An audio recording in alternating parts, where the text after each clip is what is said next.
Throughout the Obama administration, America's military footprint on the African continent expanded greatly through the development of Africom. China has been developing infrastructure on the African continent since the 90s. Now the Russians are showing a presence in Sudan, and even Turkey is playing a role in Somalia. Are we witnessing a 21st century scramble for Africa? Will Africa be the next flashpoint for military conflict for competing global empires? We'll be asking these questions and more with our guest Milton Allmadi. This is Revolution.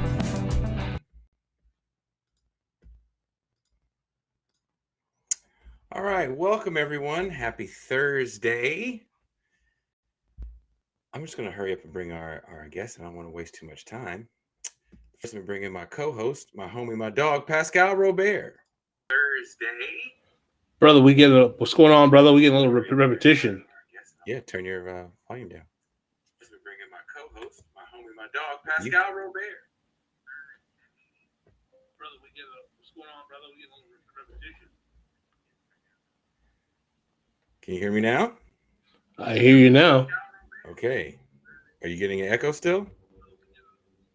I'm still hearing an echo. You said you are getting an echo? Can you hear me now? I hear you now. Okay. You got to turn your volume down. I'm still hearing an echo. That's you. Then you are getting an echo? Yeah. I hear you now. Okay. You got to turn your volume down. All right. While you fix that, I'm going to bring in our guest, Milton Allmadi. Sorry about that. We're having some technical difficulties with Pascal and echo. Can you hear me okay? Yes, I can hear you. All right. Thank you for taking the time to talk with us today. We're very excited to have you on the show. I know Pascal prepared some questions for you. Let me bring him in right now. Are you okay, Pascal? Very excited to have you on.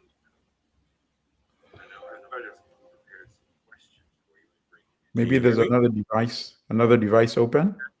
Yeah. I think everyone is hearing an echo. Just because I know I had a problem like that in another show I was on 2 days ago, and it turns out somebody had a second device on, and when they turned it off, then there was no problem. Just because I know I had a problem like that in another show I was on. Well, thank you very much for coming on the show with us tonight, Professor Allimadi. I know Pascal had some questions. Usually we talk about Africa on this show kind of through the lens of China's involvement in Africa. Right.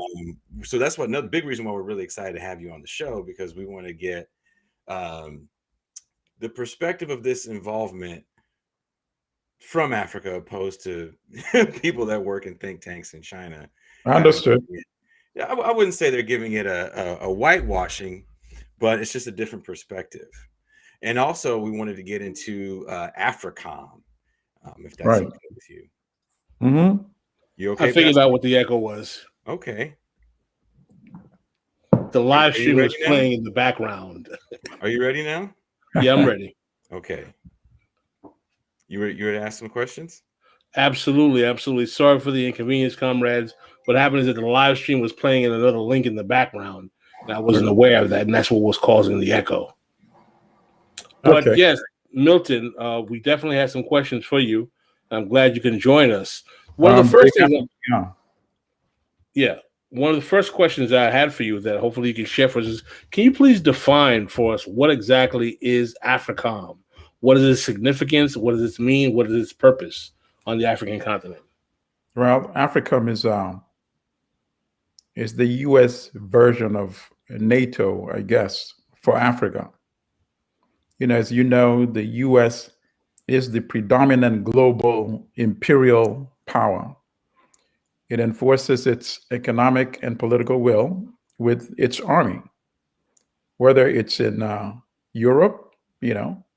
NATO is basically the U.S.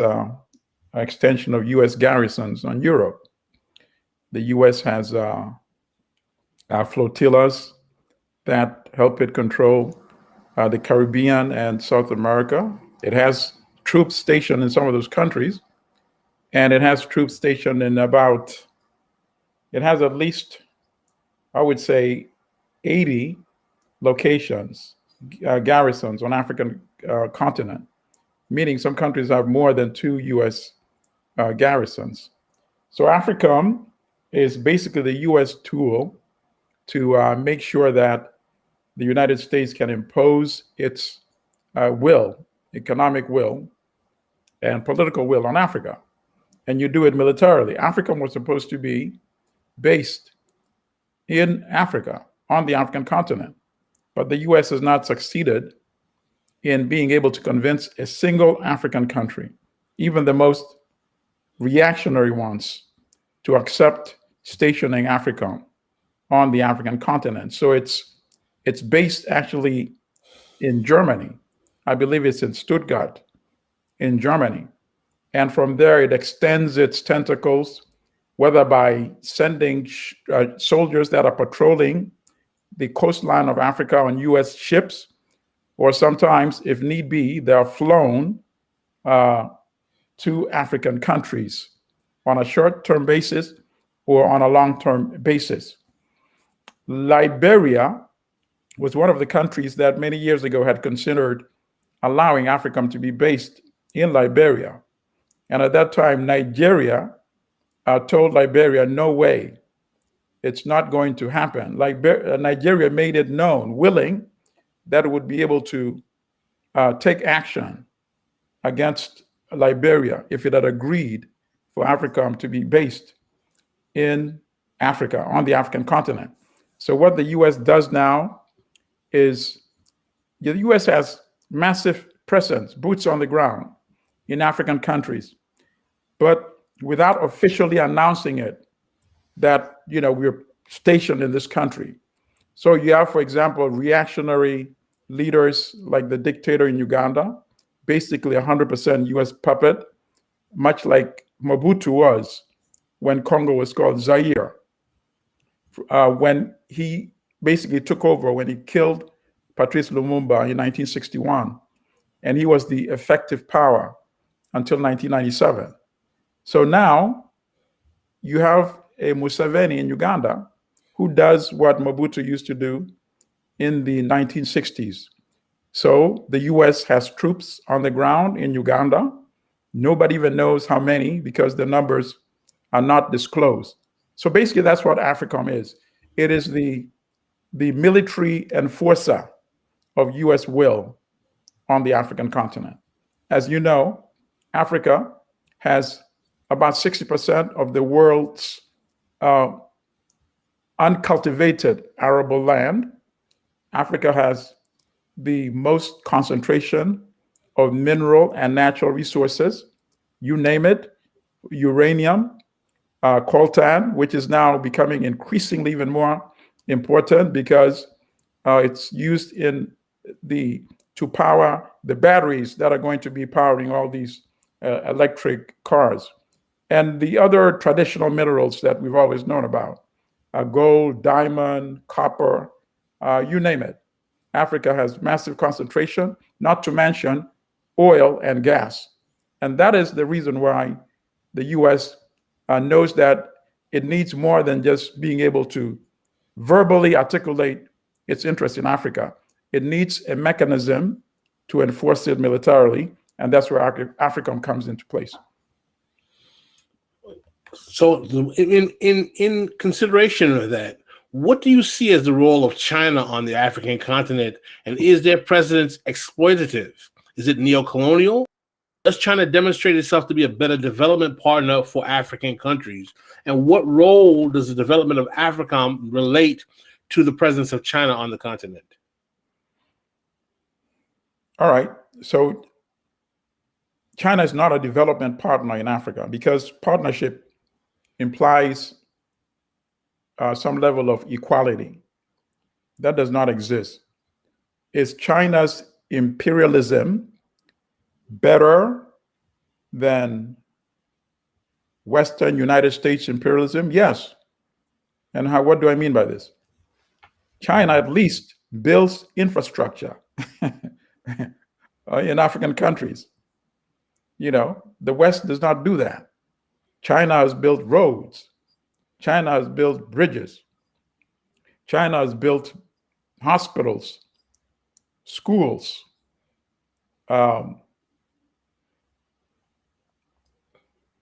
what is this called? Utilities, upgraded utilities, built upgraded ports, built railways in Africa. Western countries are not doing this. But at the end of the day, China is also interested in Africa's resources. There's a difference between the China of the 21st century and the China of the 20th century. And let me explain. When African countries were still fighting for their independence in the 1960s, some became independent earlier and some later, some not till the 1970s, particularly the Portuguese colonies. Portugal is one of the poorest countries in Europe.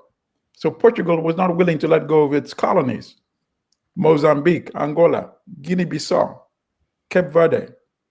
So Africans had to take up arms and fight for independence in those countries. They did not win it until they defeated Portugal in 1974, and they won their independence around 74, 75. Now, during that era, the weapons to fight the Portuguese were not coming from the West. In fact, NATO was fighting on behalf of Portugal and Portugal's colonies in Africa. So the weapons came from the Soviet Union and from China. So these were special friends of Africa in the 1960s, supporting African liberation. Now, obviously, the African countries did not have the capital or technical know-how because the mission of colonialism was not to prepare Africans for independence. So that, for example, when Congo won its independence, there were about 18 people that had attended college. Think about that, a whole country. So China came into the picture when Julius Nyerere, who was the president of Tanzania and pursued a policy of African socialism called Ujamaa. So for that reason, he was able to develop a special relationship with China. China built a railway connecting Zambia and Tanzania so that Zambia could break off its reliance of having to go through Rhodesia and South Africa to do its commerce with the world. So China built that railway at a tremendous cost. It's more than 1,200 miles. And that was done primarily for political reasons, for China to show African countries and its friends in Africa, including Tanzania, that there is an alternative model to economic development and social development. You don't have to kowtow to the West. So that was the China then, when Mao Zedong was still alive, when Zhou Enlai was still alive, the premier of China. But that is different. Now, today, China is now an industrialized power. It was not in the 1960s. So many people don't even know. For example, in 1959, 1960, capita income of Ghana was around $280. China's was less than $100. Think about that. Obviously, things have changed dramatically. Ghana is still Ghana. China is now a global power. So the China of today is interested, just as the Western countries, in the resources from Africa, the raw materials to fuel the factories and production in China. So obviously, this is to China's advantage. And some people will say, well, Africa benefits too, with the roads, the bridges, and all the infrastructure that I just mentioned. Okay, there's a problem there as well, because those roads, bridges, and what have you are not built for free or interest-free. No, they're not. Unlike the Tanzania-Zambia Railway, which was completed in early 1970s. As I said, that was the China of the 20th century. So the China of today, and I go by what the late Professor Samir Amin said, the economist, who just died a few years ago. He said, if China is not imparting technology to African countries, it pretty much results in the same type of dependency relationship that Africa has endured with the West for centuries, and then after independence for decades. So while it is better than Western imperialism, because China is not sending troops to invade an African country, to kill Africans, to occupy an African country, like the West has done historically. So in that respect, yes, I agree with you, it is better. But in the long run, so long as Africa is still dependent, because at the end of the day, African countries still end up importing manufactured goods from China, just like they import from the West. The West uses Africa's raw materials to manufacture goods, and then Africa has to import it from the West and pay a price which is exponentially higher than what they sell the raw materials for. And the relationship with China is the same. You sell the raw materials and you still buy expensive manufactured items from China, number one. Number two, you are incurring massive debt from China. So now you owe money to China, billions of dollars, and now you owe money to the West, particularly the World Bank and the IMF, billions of dollars as well. But is China, are they treating the loans the same way as the West does when it comes to dealing with the IMF? Are they a little easier to deal with, or is it's the same thing with just a different face? China has forgiven some loans. China has provided some in the form of grants, but at the end of the day, there's just no way around it. If you are not independent, you're not independent. And that's what it boils down to. So one could say one is a lesser of an exploitator than the other, but that is hardly a solution for Africa's progress, because it means at the end of the day, Africa will remain impoverished if you cannot industrialize and sell manufactured products. You will forever remain weak, low income, impoverished countries. You will remain the way China was in the 1950s and the 1960s, weak, impoverished, low income, not able to defend itself or its sovereignty when Western countries could still intervene in China. Some people forget, in the early parts of the 20th century, the West could still intervene militarily and station troops in China. And it was not until the Chinese Revolution when Mao and the Red Army defeated Chiang Kai-shek, who was supported by the West. And at that time, you could still have Western troops in China. That was not a very long time ago. We're talking 60, 70 years ago. That was the China then. And Africa will remain like China was about 70 years ago, unless and until Africa controls its sovereignty, controls its resources. And if anybody wants the raw material from Africa, African country will say, yes, we will sell it to you and we will set the price. We won't take the price. How can you have a relationship where I come into your house and I say, I want these products and this is what I'm going to pay for it. And then I want to sell you these items and this is the price that I'm demanding for them. It's crazy. And that's basically the relationship that Africa has with the West as well as with China. So you don't see that China is providing the technological infrastructure development in terms of tools and learning to develop the African industrial capacity. So it's really just kind of some development projects, but not really a technological exchange. Absolutely, because once you provide, and that, by the way, that technique is never provided to anybody. That technique, you have to acquire it, whether by force, whether by stealing, whether by spying, whether by imperialism. That's how it's been done. Nobody's going to provide it to you, because if you provide it, then you're creating another potential competitor. And capital just doesn't work that way, you see? So in the case of England, how did England become industrialized? By plunder, by massacre, by genocide, by enslavement. That is how England did it. That is how France did it. That is how the United States ultimately did it as well. But in the 21st century, who is Africa going to find to go and plunder and to go and enslave and have them work without any pay for decades or centuries and be able to build that capital accumulation in order to industrialize? But African countries can actually do it if they follow the prescription articulated by Kwame Nkrumah, because Africa has that advantage that I outlined in the beginning.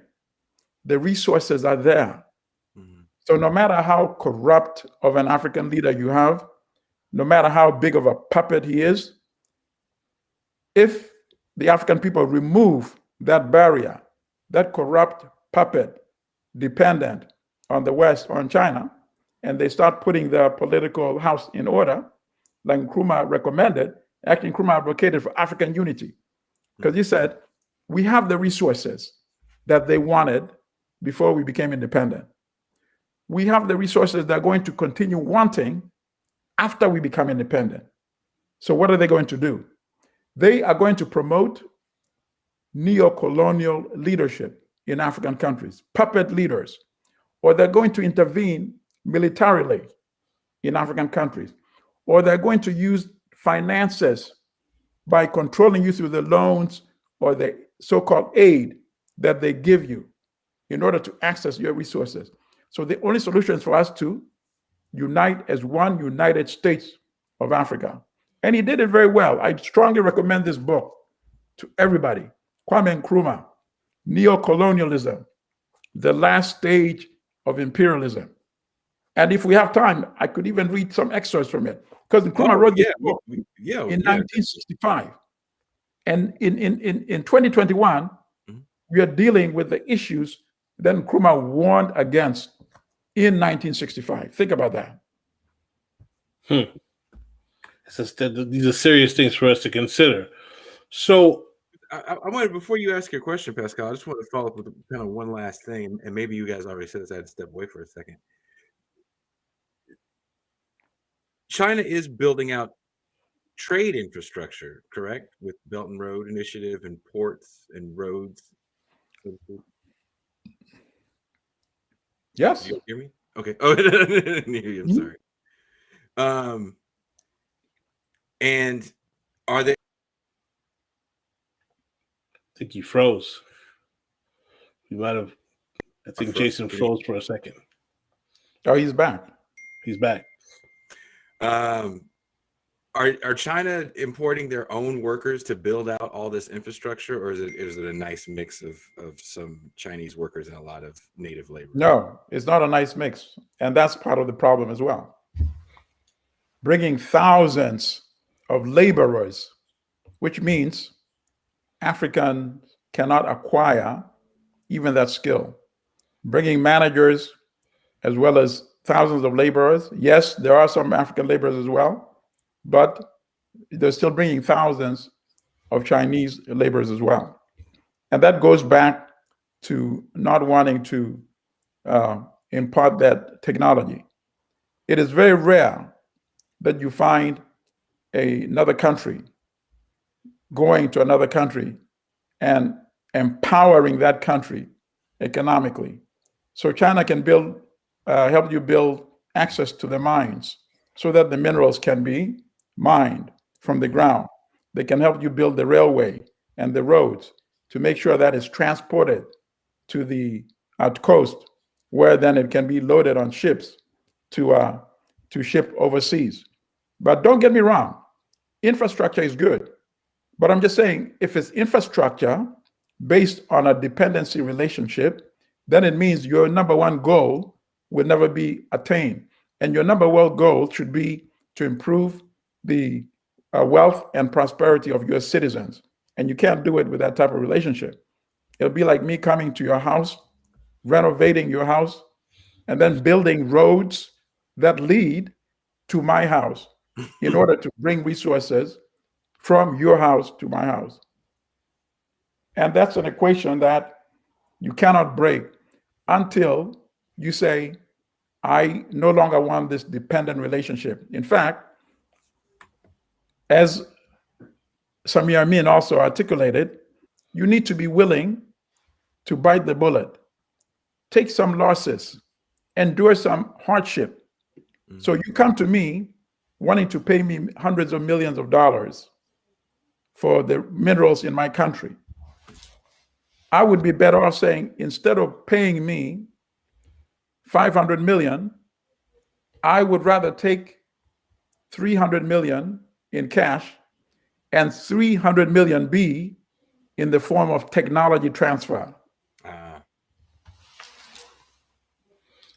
So the second part of the question I wanted to ask you is that, do you see the United States expanding military footprint as an attempt to combat the presence of China on the African continent? Is there a correlation between the two?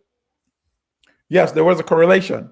But obviously now, it's not easy for the US to deploy overseas. Obviously, we're not talking 60s, 1960s, 1970s, 1980s anymore.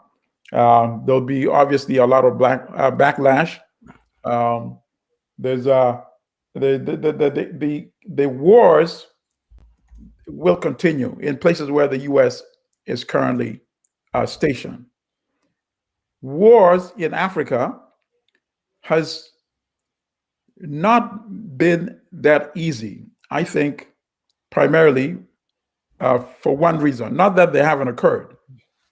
The destruction of Libya, for example. But Libya was special, and let me explain why.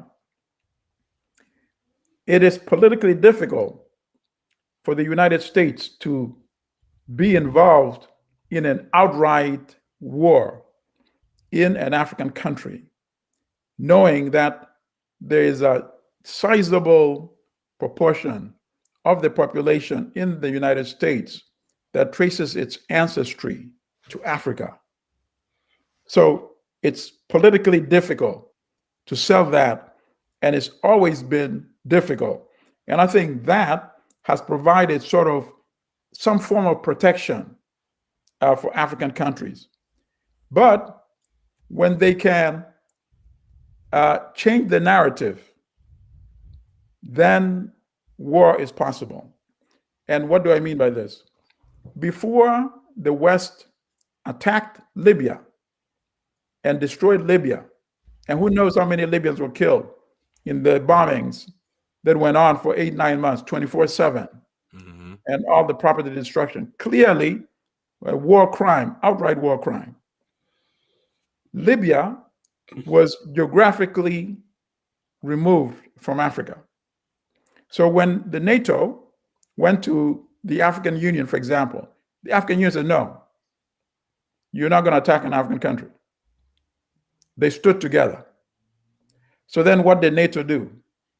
You had Hillary Clinton running around, flying back and forth to the Gulf states and to Saudi Arabia, holding all these meetings. So they got the Arab League to make the decision and to okay the invasion of Libya because the African Union said, no way, it won't happen. In fact, the African Union sent the president of South Africa at that time, Jacob Zuma, to negotiate with Gaddafi. And he went twice. And you know how weak Africa is when the president of South Africa, the leading African country, had to get permission from NATO in order to fly to Libya, because by that time NATO had a no-fly zone. So now you have an African president getting permission from, it is just, you can't even make this up. From the West, can I fly to Libya and meet with Gaddafi? That's insane. Okay. That's insane. It's insane. So he went there twice and he negotiated, and Gaddafi agreed. Gaddafi agreed. Gaddafi said, okay, I'll create a humanitarian corridor so relief can be sent where the fighting is, number one. Number two, I agree to elections, multi-party elections. Any party can run. And number three, I will not supervise the elections. I will allow it to be independently supervised, but I will also be a candidate in that election. And the West said, no, no, no. And not a lot of people even know about this because it was buried in the New York Times, like page 8 or page 11, something like that. And you can go and look it up. A tiny little story like this. The African Union plan was agreed by Gaddafi, but that was inconvenient because Gaddafi might have actually won an internationally supervised election. So they could not take that risk. And why might he have won? I visited Libya about a year before the NATO war. I went to Libya. I consider myself to be open-minded. But I have to admit, even I was influenced by some of the propaganda against Libya. Really? And Gaddafi. Yes, I admit I was. I went there and they were showing me the construction, the roads, impressive infrastructure, but they were showing me all this stuff. And then one morning, I was at this hotel where I was being accommodated, and I left early before the people who were showing me around could arrive. Because as a journalist, you want to see for yourself. You want to ask people for yourself. You don't want to be shown around. And I managed a tour. So I went the whole day interviewing Libyans, and they supported Gaddafi. Why would they not? You get free education up through college. You get free healthcare. You get free apartments.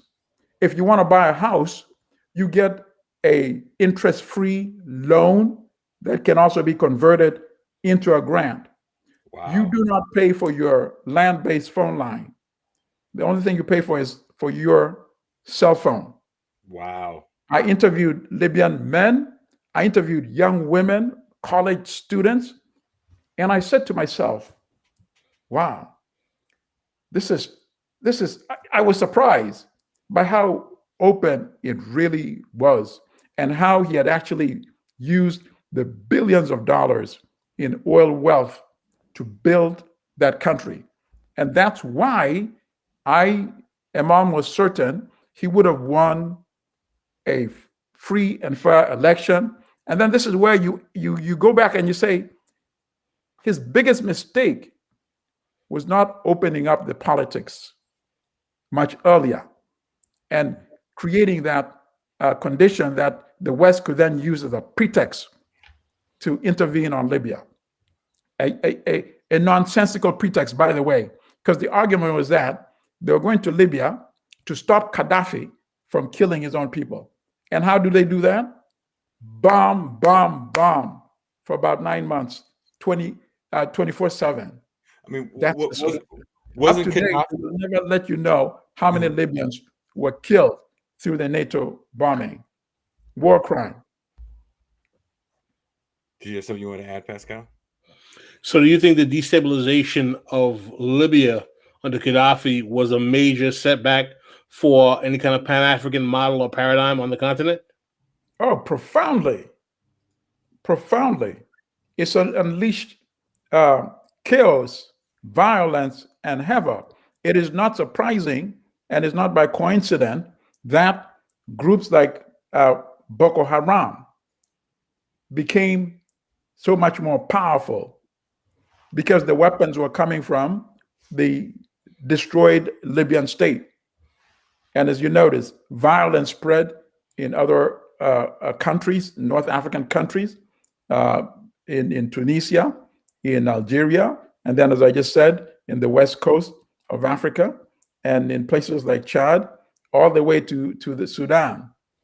I mean, I remember there was a New York Times article shortly after the killing of Gaddafi, and it had a photograph which was taken, an aerial photograph, showing somewhere out in the desert where Gaddafi's government stored weapons And you could just see crates and crates of sophisticated weapons as far as the eye could see. So all these weapons went into the hands of all these groups that are now, fighting, and many of them with no clear agenda. In fact, ISIS only emerged and became powerful after the destruction of the Libyan state. And many of them had fought against the Gaddafi government. So in fact, they were created by NATO and the Western intervention, not only by accident, by the way, by design and intention as well. Oh, wow. And I'll give you one example to amplify what I'm saying. There's a Wall Street Journal article, and the article was based on an interview of Libyans who had been in Guantanamo, interdicted by the U.S., and they were one of those. There were some of those prisoners in Guantanamo. So the U.S. negotiated with Gaddafi, and Gaddafi agreed to take them away from Guantanamo. So they were in Libyan prisons. So the insurgents freed these prisons and released all these folks who later on became leaders of organizations that like ISIS. And one of them was interviewed in the Wall Street Journal. And the quote is almost comical. That particular fighter, who had previously been in Guantanamo Bay, said, "We used to hate the United States 100%. But now that they're supporting us and fighting with us against Gaddafi, we only hate them about 25%. Wow. It's unbelievable. This is the Wall Street Journal. Mm-hmm. And these are the kind of folks that I was reading all those articles at the time. And I was saying to myself, okay, you have a situation where even the New York Times was publishing editorials and stories, of course, pushing this, the insurgency. They were cheerleaders for this war. In fact, at one time, the New York Times published an editorial admonishing NATO for not bombing enough. And the argument was that if they escalated the bombing, then the Gaddafi government would be destroyed sooner rather than later. And then things would start improving. Forget about the people who are being killed in the bombing. This is an editorial in the New York Times. All cheerleaders for this war. But as I was reading it, I was thinking to myself, so what is the logic here? Do they think that these folks who are committing atrocities are going to, as soon as they defeat Gaddafi, are going to turn the next day? The New York Times used to refer to them as revolutionaries. And people can look up the coverage, and read it for themselves.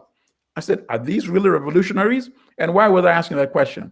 Because remember what they were doing to Libyans that look like my complexion? Not a lot of people remember that. They were beheading them and posting the videos on YouTube.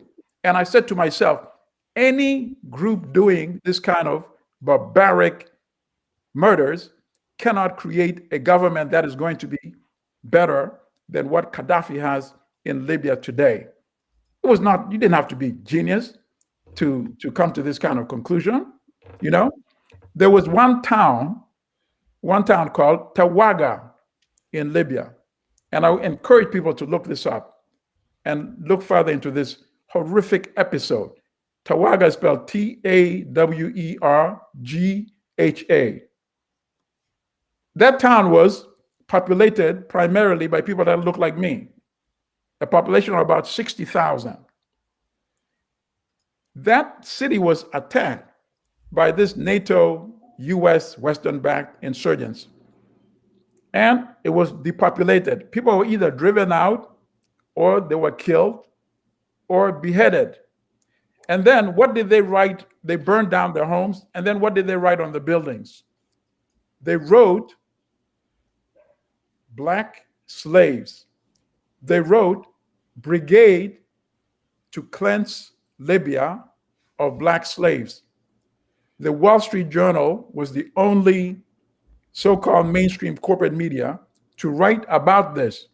We wrote about it all the time on Black Star News and blackstarnews.com. But why did the New York Times not write about this? Obviously, it would raise questions.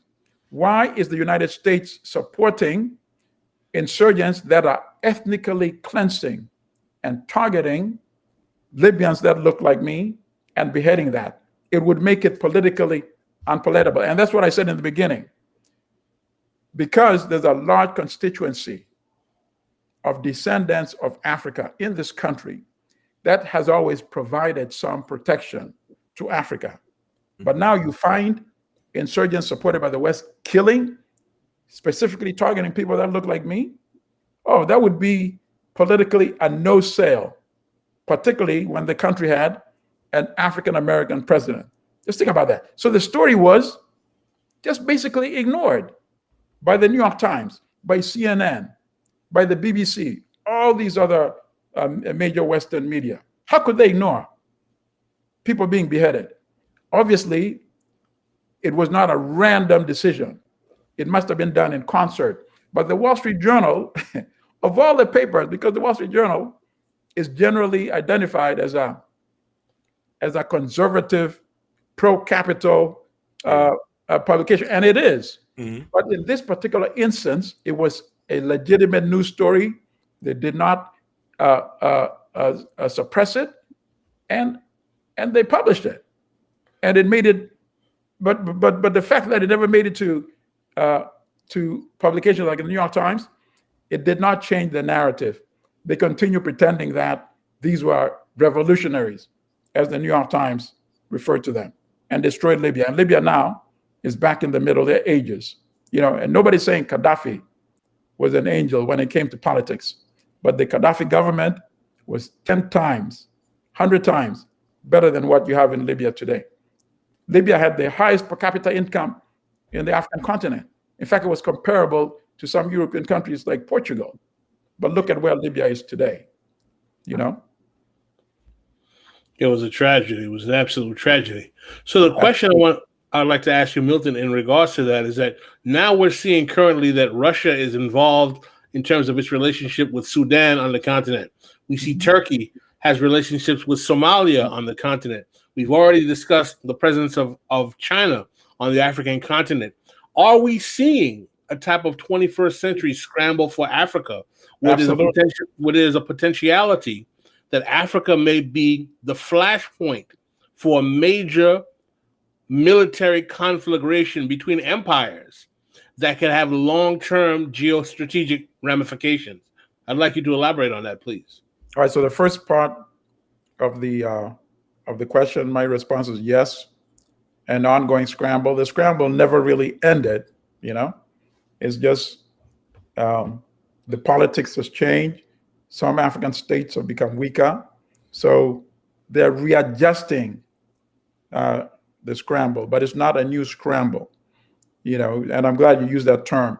Basically, it is a continuation of the original scramble in 1884, and it's what's going on. It's what's going on right now, because as the years go by, the African states become weaker, become more marginalized, become less respected, and less defended.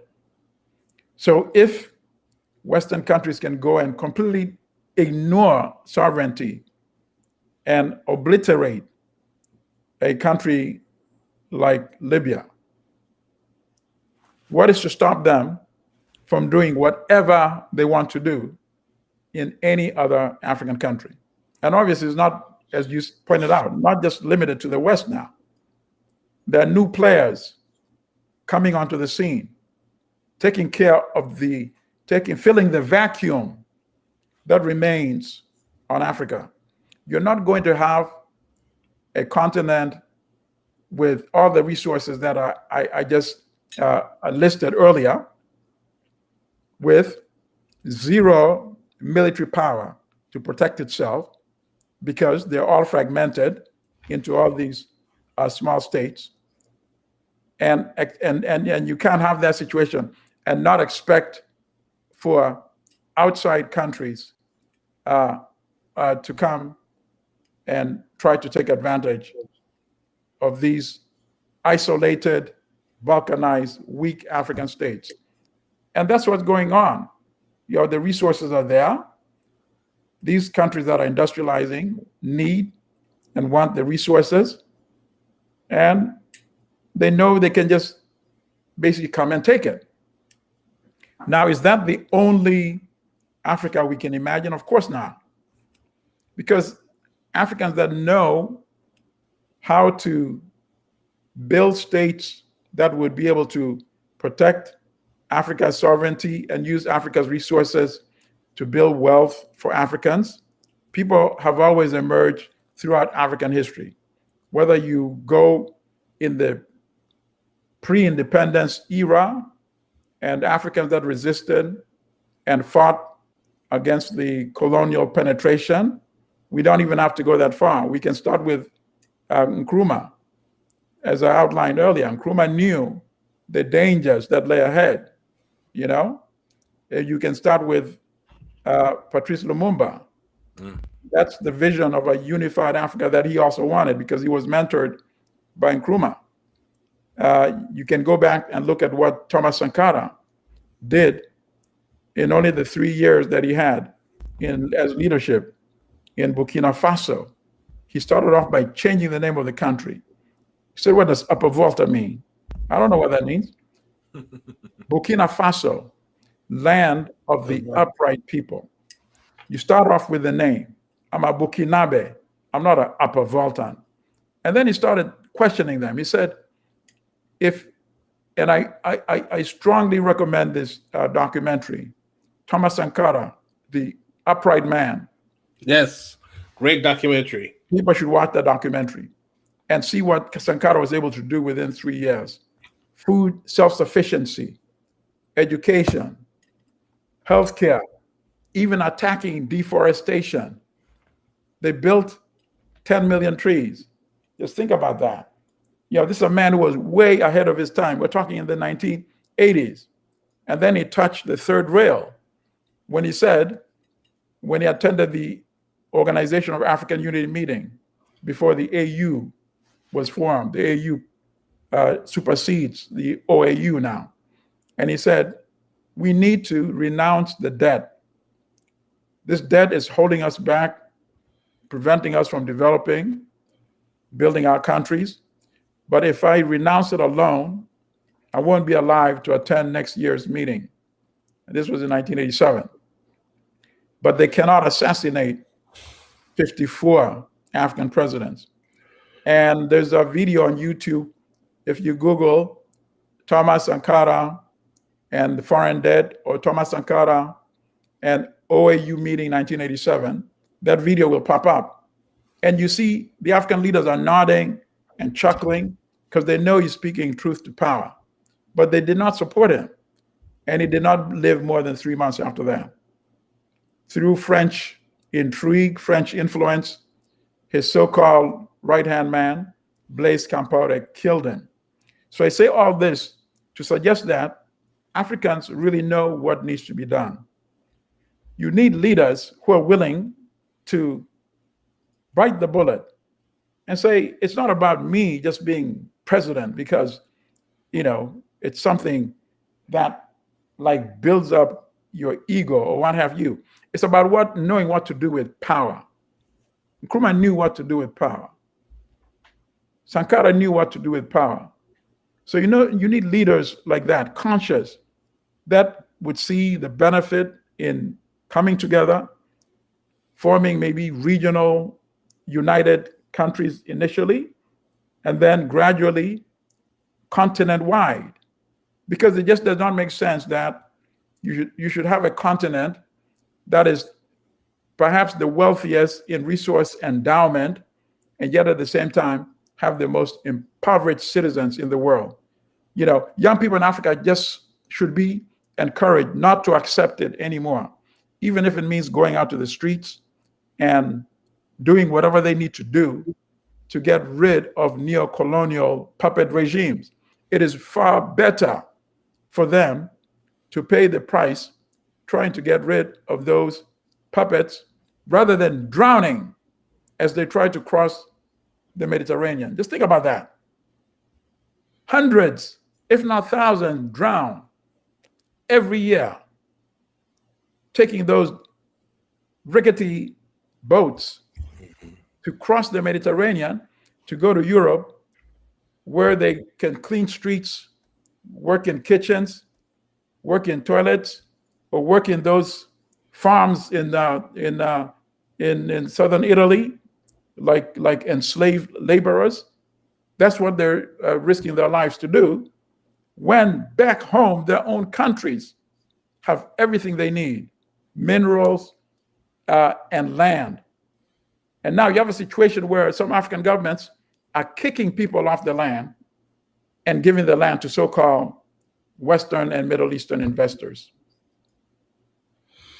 I wonder, you brought up a very interesting point about neocolonialism and the role of the quote-unquote puppet leader.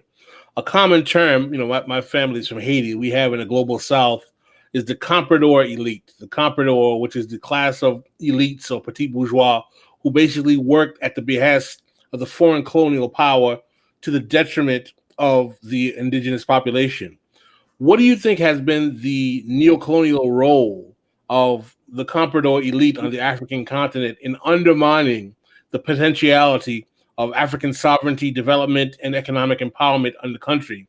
And do you see that as a factor that can be neutralized? Is the idea of Amilcar Cabral class suicide a potential reality, or is that something that will require much more drastic means to challenge? Right. At this stage, you would require drastic means. When Cabral wrote that, people like himself were the ones who were either in power or coming to power. So it would be an intellectual exercise in consciously suppressing their own interest for the benefit of the masses and the country. But now, when you have as you pointed out, the compradors who are comfortable with all the trappings, with the wealth that comes with that position, these are not people that you can expect to suddenly become conscious overnight. So it won't happen. There's a short video on YouTube by Walter Rodney that I strongly recommend. It's, I think if you look under crisis in the Caribbean and Africa, and Walter Rodney discusses what you just asked me about right now, and Rodney said, the bourgeoisie, the petty bourgeoisie in Africa, he said, he used the term third world, a term that I don't use personally. Said in the third world cannot lead any society anywhere except to ruin. I'm paraphrasing a bit, but it's something similar to this is what he says. And he says, because their interest is not aligned with the interest of the working class, of the students, even of the farmers.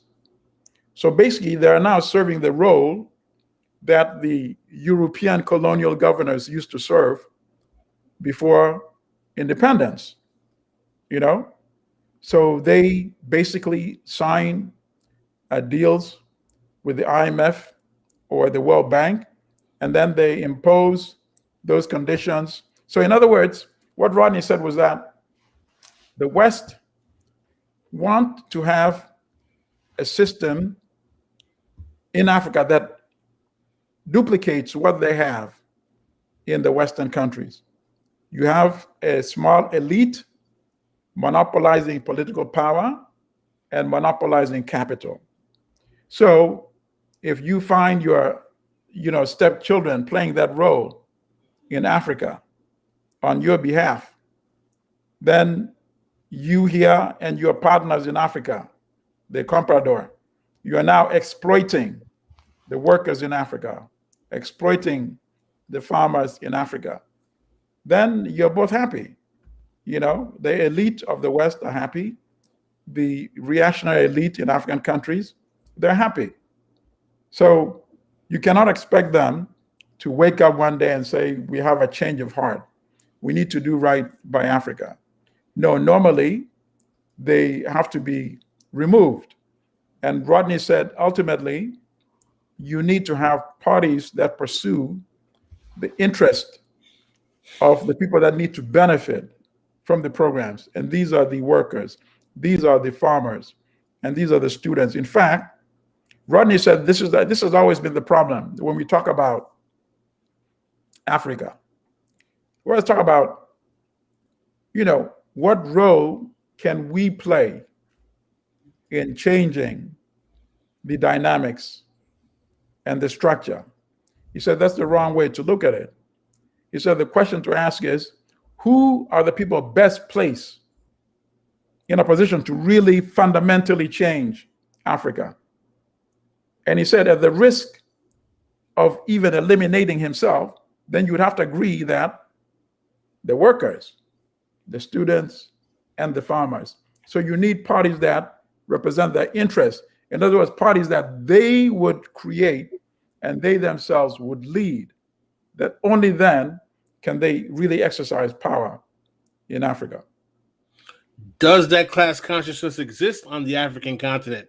Because it seems to be lacking in the Black diaspora generally. Okay, so you asked the most difficult question now. Well, hold on. Before you answer it, it is okay. We are at about an hour. That hour flew by. I don't know if you saw on the screen. I was trying to put up some of the comments you were getting, and I have to second those comments. Sure. This has been an educational trip for me as well. Pascal, you have some more questions, right, for the bonus? Yes, I do. And Professor Allimadi, you agreed to we're going to give us a little bit more time? Sure, without a doubt. Oh, okay. This is a beautiful thing. So if you go ahead. We're going to send you a link to the next segment in the inbox, like I sent you this one, so you can sign into the next 20 minutes. Okay, sure. So for all of you guys that are patrons, the link is already up for the bonus half with Professor Allimadi.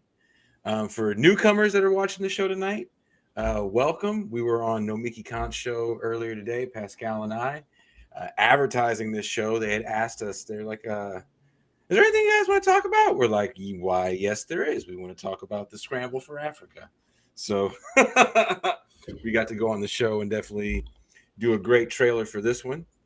So I put a link up for... Okay, okay. And we are going to see you guys in the after hours. And we are out.